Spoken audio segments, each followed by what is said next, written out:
How are sales models like ICOs or IEOs constructed, and why do they no longer work for projects and ordinary investors like you and me? Hello everyone. We are Encrypted, and we've been here talking about crypto in plain words since 2017. Today, we're going to explain to you the token pricing during an ICO, the difference between flippers and investors, and why this sales model is outdated in our opinion. Let's go. We decided to make a 2-episode series about a very popular way to make gains, the token sales.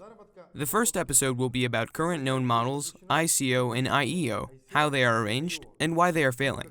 The second episode will be about the new type of coin offerings that we found. But in order to understand the new promising model token sales, you need to understand the fundamental problems of the outdated model. Let's start with IPO, the ancestor of ICO, for a common understanding.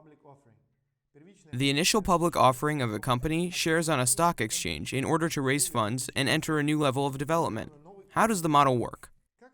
Initially, there is a seed round. Most of these investors are friends and family of the founder, followed by the A, B, and C investment rounds. The volume of each investment round increases until the IPO. Imagine I'm an investor and would like to invest in this startup. I have a few options. Being a seed investor, which of course is unlikely if I'm not a startup angel or a unicorn hunter. I would love to be the seed investor of Facebook or Google, but alas. The conditions for seed investors are lucrative, but at the same time, the risk of failure is high. You can wait for round A. It can take half of or even 1 year from seed to A. The risks are slightly reduced because you have the opportunity to evaluate any activity of the company, but your investment will still be illiquid until an IPO. Assets are traded on exchanges after the IPO. Different levels of liquidity, different levels of profitability. Let's review it on the example of an IPO. First, the risks are reducing from seed to IPO, but the profit of your investment is also reduced. Second, during all stages before and including IPO, I buy assets directly from the company. That means I invest my money directly in the company after the IPO on the secondary market. The offered tokens are not from the company. Everyone wants to make profit on trades, the seller, and the exchange. That's it. I don't pay any money to the company after an IPO, and they don't care about me. Let's move on to the ICO or IEO model. It does not matter. The only difference is the platform where it is held, and some characteristics in terms of token holding and the availability of accounts on certain exchanges. And on an IEO, it is easier to draw a successful amount in a couple of seconds, unlike ICO, where there is a smart contract, which can be viewed through Etherscan. So there's private sale and public sale. Private, understandably, is more profitable in terms of price. Let's say, for example, that private valuation, the cost of all tokens, is $10 million, and the public will be $25 million already. If the price does not grow quickly after the IEO training begins, it usually goes down rapidly. Even if it takes off at the moment, then it still goes down because there is no fundamental under the price.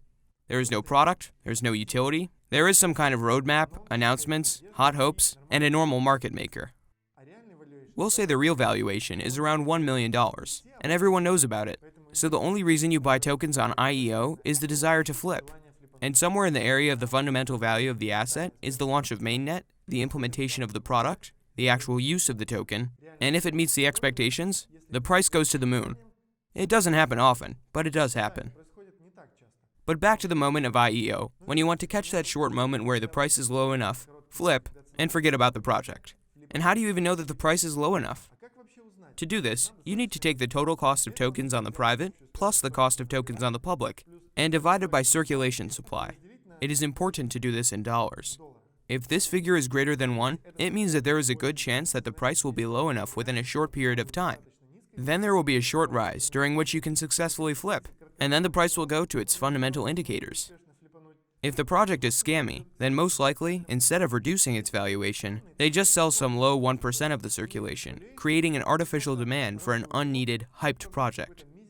But if the project is really not bad, you believe in it, and want to invest in it, it is better to wait a year and a half and buy in the area of the fundamental price.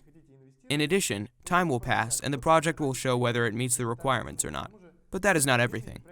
In order for the project to work, there is a holy adoption. The utility token must be liquid, and this happens only over time, when people have learned about the project, how to use it, and so on. My point is that, even if you buy tokens on the day before mainnet, it takes time for it to become useful and gain liquidity. Besides, you buy tokens in the secondary market. In the end, we know, when buying in private, you get a good price in the hope of earning. When you buy on ICO, you want to flip. Smart investors who really believe in the project and want to invest in the company buy tokens only on the secondary market. That is, the money does not reach the company. I want to say that ICO or IEO is in no way a fundraising model for the development of the company. The model will not work anymore. The main goal of ICO participants is to flip on the price, because no one fully invests in the project at such a price, knowing that the fundamental price is much lower.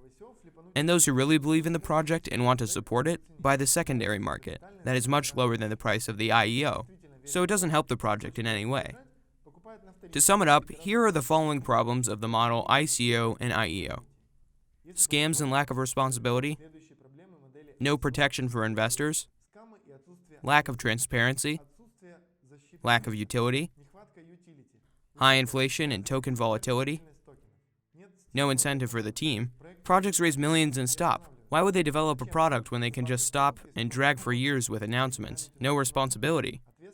In addition, even if you want to flip, you need to somehow magically store stock tokens in the account in a meaningless amount. Find a script with a probability of 0.0 that will allow you to get into the safe. And if you do not get into the safe, and before you can merge, stock tokens get a drawdown and loss of nerve cells.